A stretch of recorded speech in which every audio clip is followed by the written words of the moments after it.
Pakinggan ng iyong daing, hanap ay pansin at tulong.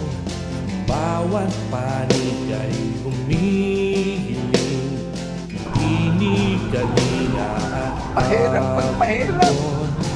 Ating bigsin ang sarili, tumayo at sabihin, hindi napapayag sa mali at sa diwali. Kikilos at ipapahayag,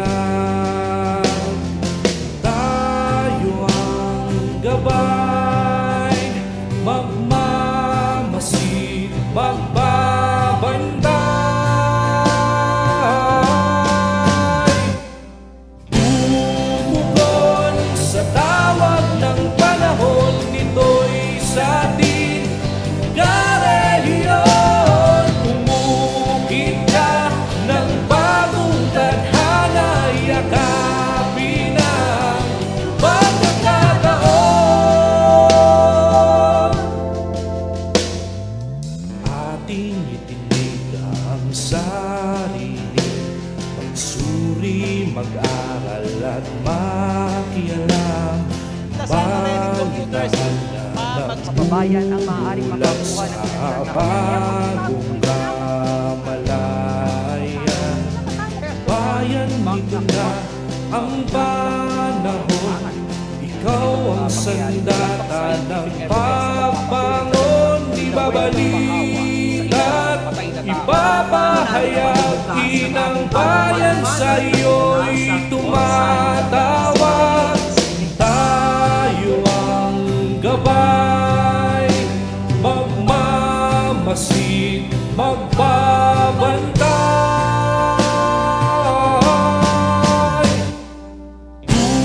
Tumugon sa tawag ng panahon, nito'y sa ating karehiyon.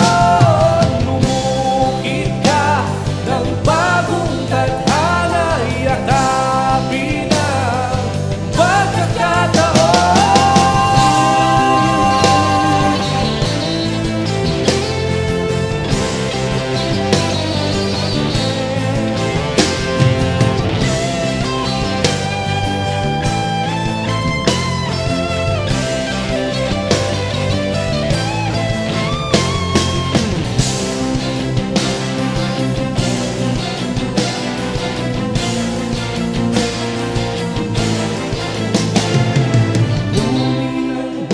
Sa buti ng araw, karehiyon.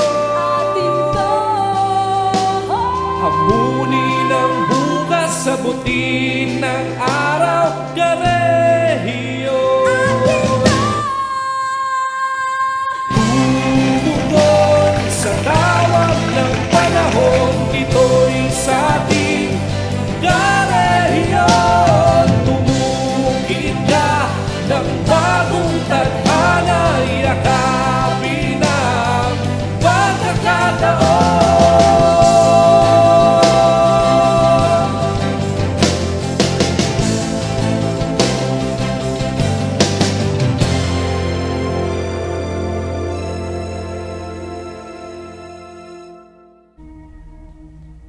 Malaki ang epekto ng fake news sa ating lipunan dahil maaaring dito nakasalalay ang buhay, kapayapaan at kalusugan ng mga mamamayan. Napakahalaga na tayo ay maging mulat kung paano natin mapaghambing yung katotohanan sa maling impormasyon. Kung hindi wasto ang impormasyong iyong pinagbasihan para magdesisyon, hindi rin magiging wasto ang iyong desisyon. At yun may kagyat na epekto, no? Hindi lamang sa ating sarili, kundi maging sa ating komunidad.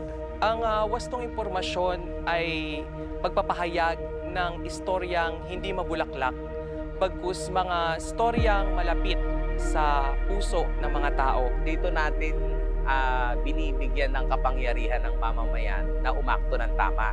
It shapes public opinion. Tinutulungan natin ang mga mamamayan na magkaroon ng matalinong desisyon. Kung paano nila titingnan ang mundo, kung paano nila titingnan ang lipunan, at kung paano sila aakto batay na rin sa pangangailangan. Simulat sa pool, buo ang tiwala ng mamamayan sa media. Maaring sa ibang aspeto, ilang aspeto ay ito'y napahiran ng konting duda, ngunit naniniwala ako na kailangan lamang natin ipagpatuloy ang ating trabahong nasimulan sa pagbibigay ng tama at wastong impormasyon. Mas maganda na paigtingin natin yung magandang daloy ng pagbabalita dahil pag nasira na yung komunikasyon, ito na yung ugat kung paano o hindi nga ba nagkakaintindihan yung lipunan. I-educate natin yung mga taong pwede pa nating ma-educate upang sa gayon hindi sila mabiktima nga nitong tinatawag nating peking impormasyon o fake news. Dahil ang media hindi lamang sumasalamin sa kung ano nangyayari, kundi siya rin ang nagsasabi kung ano ang katotohanan sa kasinungalingan. Ito'y malinaw at may direksyon at higit sa lahat nakabase sa katotohanan.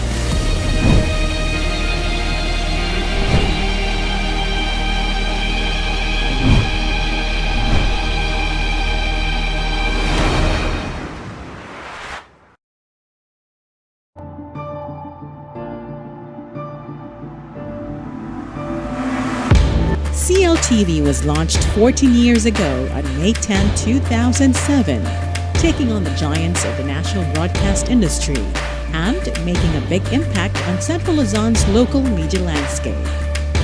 Trusted journalism is now more important than ever. And through the years, CLTV has served the region through hard-hitting news and public affairs programs, as well as entertainment programs featuring local talents and artists. CLTV, as the leading local regional news and public affairs TV station, is uniquely positioned to provide the hyper-local news stories and featured topics in the local context that are not offered by the national networks. It made its mark in the regional media industry by providing a platform by which the community can articulate their aspirations and be involved in the discourses that shape the nation. And now, 14 years later, CLTV is gearing up for digitization in accordance with the Philippines' plan to fully switch to digital television by 2023.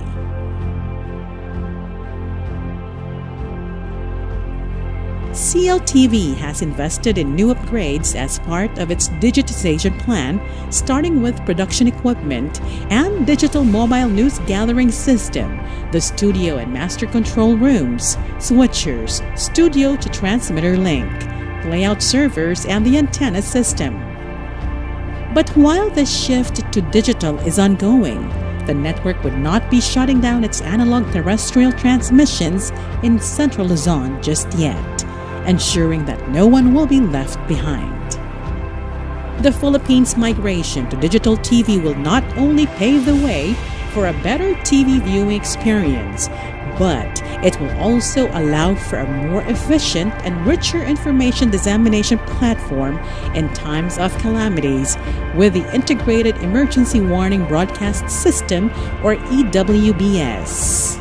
51% of Metro Manila's households now own a digital terrestrial television box, while 16% of the total Philippine households now tune in to their favorite television shows using the new technology. Together, let us watch our favorite CLTV programs as the country transitions to digital, changing our TV viewing experience forever. Indeed, the shift to digital TV begins now.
Narito na ang mga malalaking balitang Central Luzon ngayong araw.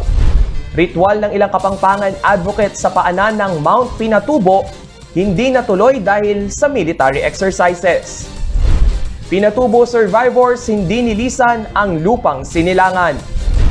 DepEd module sa Mabalacat City, malaswa at maling inilarawan ang mga aswang. At budget ordinance ng PORAC, vinito ni Mayor Capil.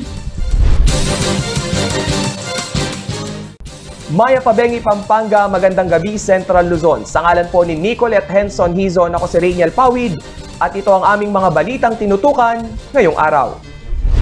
Hindi natuloy ang ritual ng ilang Kapampangan advocate para sa 30th year commemoration ng pagputok ng Bulkang Pinatubo ngayong June 15, 2021. Iyon ay dahil sa naganap umanong military exercise sa Crow Valley sa Capas, Tarlac. Dismayado rito ang ilang nangangalaga sa malalim na paniniwala sa existence ng Diyos ng mga katutubo na si Apong Malyari. Si Paulo G. Santos ang may report. Special non-working holiday sa lalawigan ng Pampanga ang June 15, 2021 bilang paggunita sa pagputok ng Bulkang Pinatubo. Isa ang Pampanga sa mga lalawigan sa Central Luzon na higit na napinsala sa 30 taon na nakalilipas. Para sa Kapampangan visual artist at kulitan advocate na si Norman Chiotwico, ito sana ang tamang panahon para maiprograma ang ilang seremonya kasama ang ilang Kapampangan cultural advocate sa paanan ng Mount Pinatubo. Ngunit sa hindi umano inaasahang pagkakataon, ito'y naantala. Napon actually na mag-ready na kami kay kasi po ang ati palang pupunta ka rin, pabaluan dala mo naman din kay Air Force na kasi pinuling atin lang balikatan ngayon.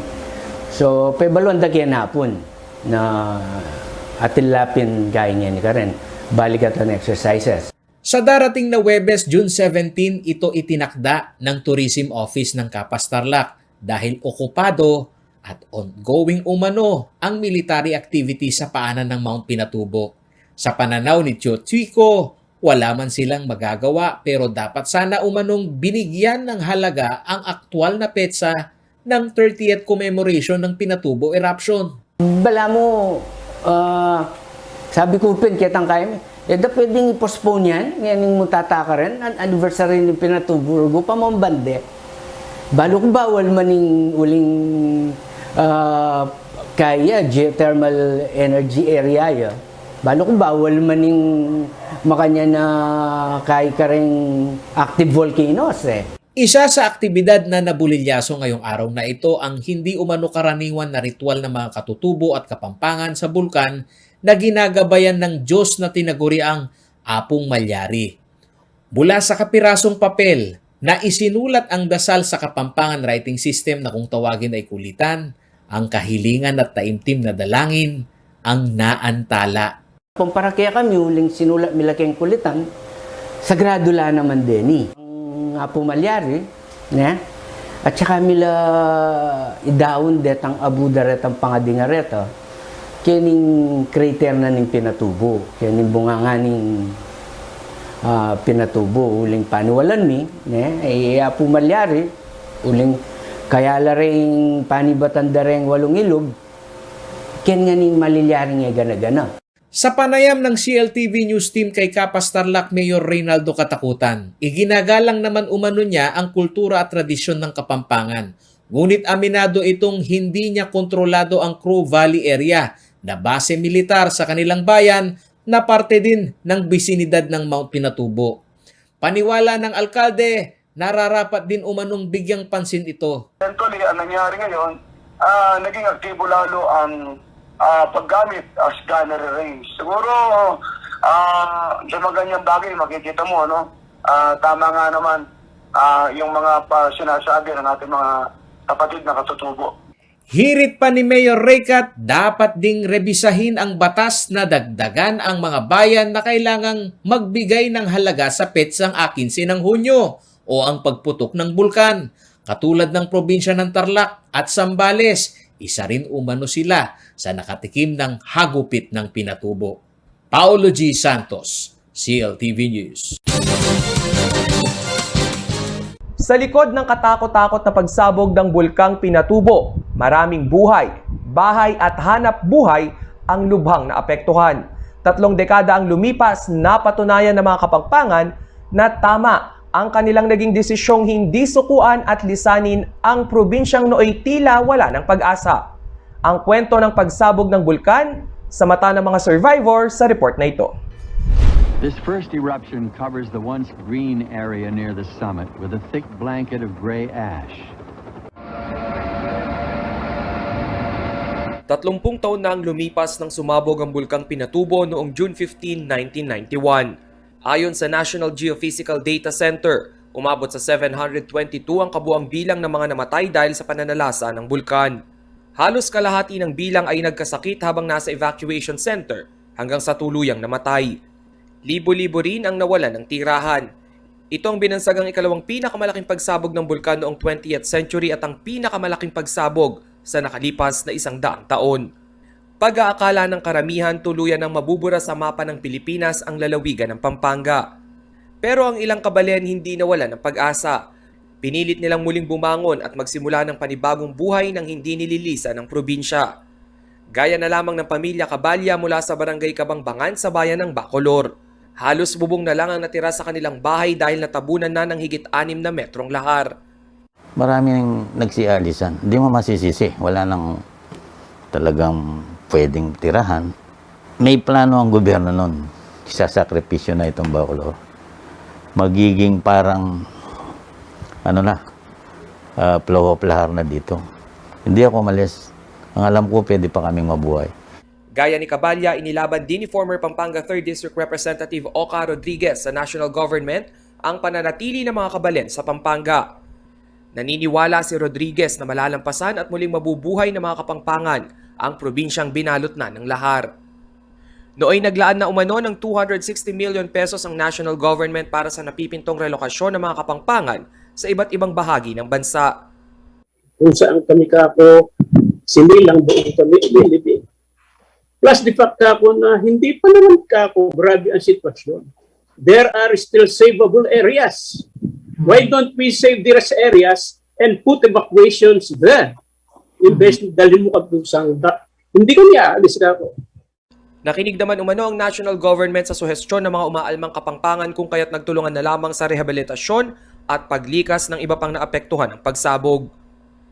Sa nakalipas na 3 dekada, buhay na patunay ngayon ng mga kabalen na nagpursigi at muling naibangon ang probinsya.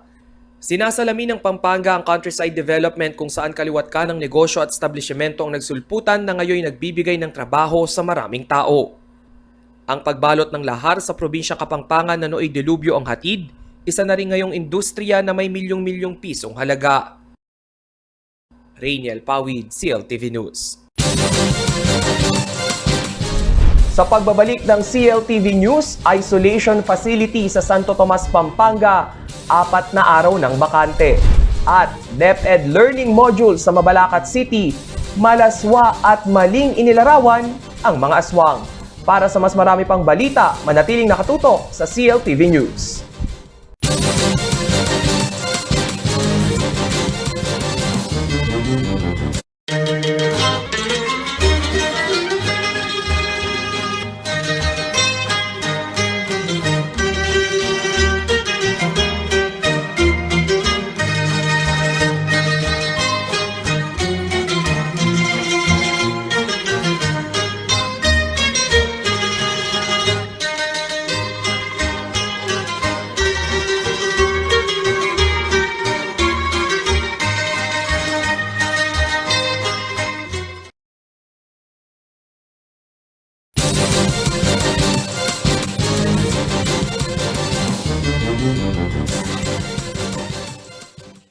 Nagbabalik ang CLTV News at sa iba pang nangungunang balita.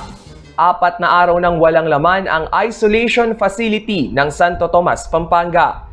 Kahit pa patuloy na bumababa ang kaso ng COVID-19 sa bayan, hindi naman umano nagpapakakampante ang local IATF at patuloy na ipinatutupad ang health at safety protocols sa buong bayan. Ito'y upang hindi na kumalat pa ang nakamamatay na virus. Narito ang report. Higit 1 taon na simula nang unti-unting tumaas ang kaso ng COVID-19 sa bansa. Hindi na rin napahinga ang mga labas-masok sa mga ospital at quarantine facility. Ang paghihigpit sa galaw ng tao nagresulta rin sa pagkawala ng trabaho. Kaya naman ang bumababang bilang ng COVID-19 sa Santo Tomas mas nagbigay ng lakas ng loob para muling lumabas ang ilan nating kababayan.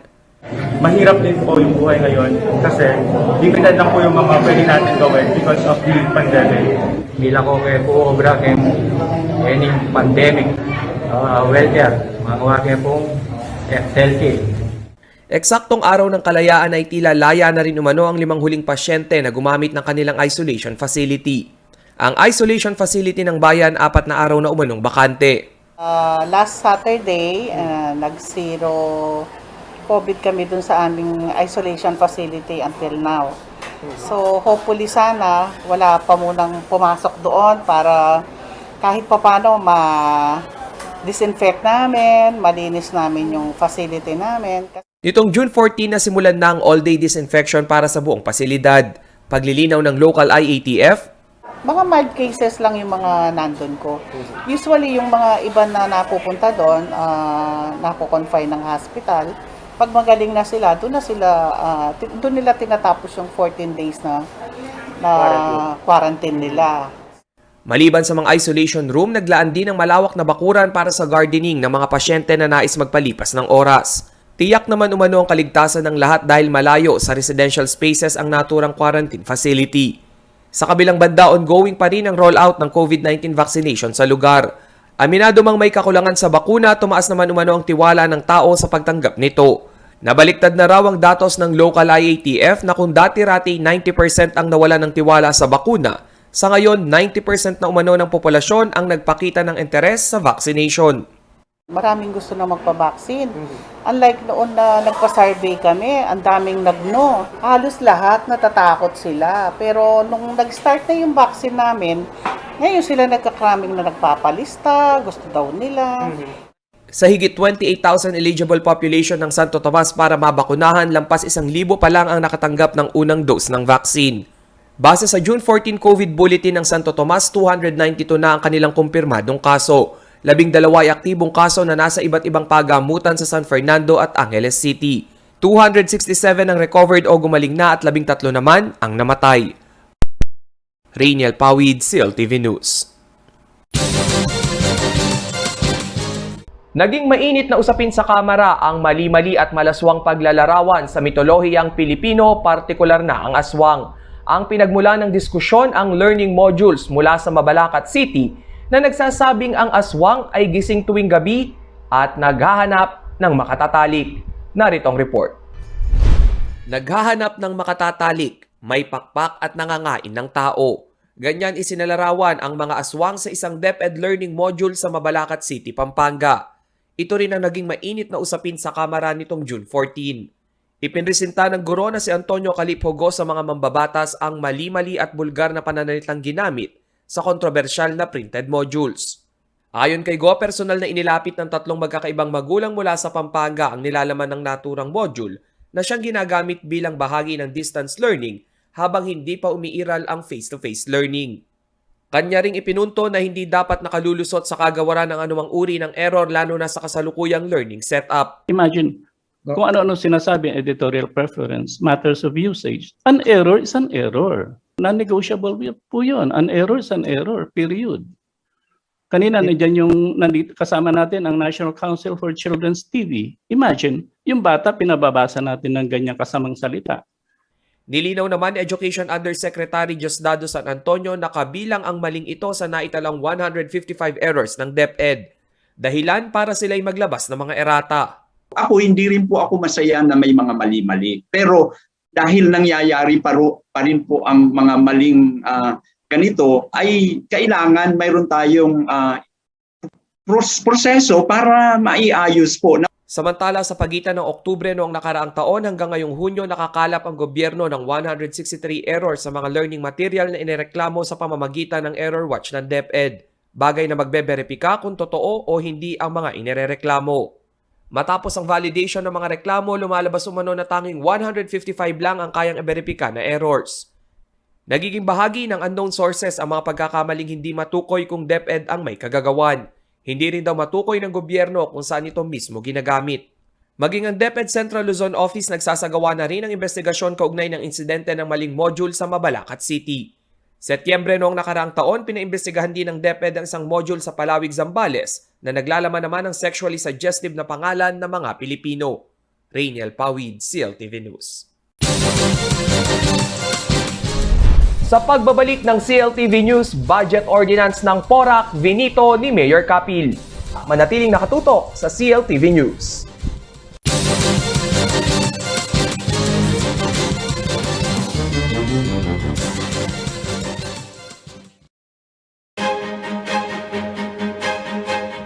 Para sa most development-oriented talk or discussion program, ang pinili na iskot-ista ay ang, so to speak, COVID-19. Bigat ng laban, pasa ng kababaihan ng CLTV 36. Nais naming pasalamatan ang mga bumubuo ng UPLB Gandingan sa katatalang iginawat ninyo sa aming programang So to Speak. Nais ko rin gamitin ang pagkakataong ito upang ipahayag ang taos-pusong pasasalamat at pagpapahalaga sa lahat ng mga women health workers at mga kababaihan sa mga komunidad. Mula sa pangangalaga sa kanilang mga pamilya hanggang sa pangunguna sa iba't ibang larangan, hindi matatawaran ang serbisyo at sakripisyo ng mga kababaihan sa pagsugpo sa pandemyang ito at pagharap sa mga hamon ng maling pamamahala. Madalas, hindi lang oras, galing at kaalaman ang kanilang iniaalay, kundi maging ang kanilang sariling buhay. Kayo ang aming inspirasyon upang patuloy na tumugon sa mga hamon ng panahon.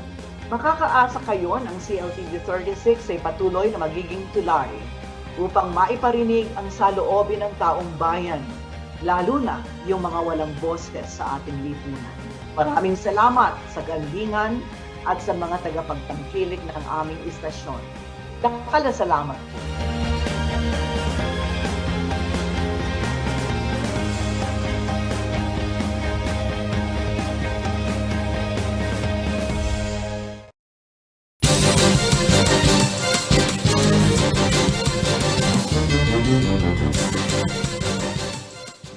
Nagbabalik po ang CLTV News at sa iba pang nangungunang balita.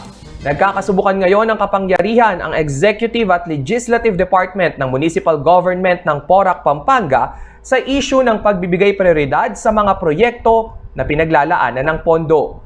Ang General Appropriations Ordinance na binalangkas ng Konseho, tinapatan ng veto power ng alkalde. Katwiran niya, mas malaki pa raw ang pondo ng legislative kaysa sa ehekutibo. Ang balitang yan tinutukan ni Paulo G. Santos.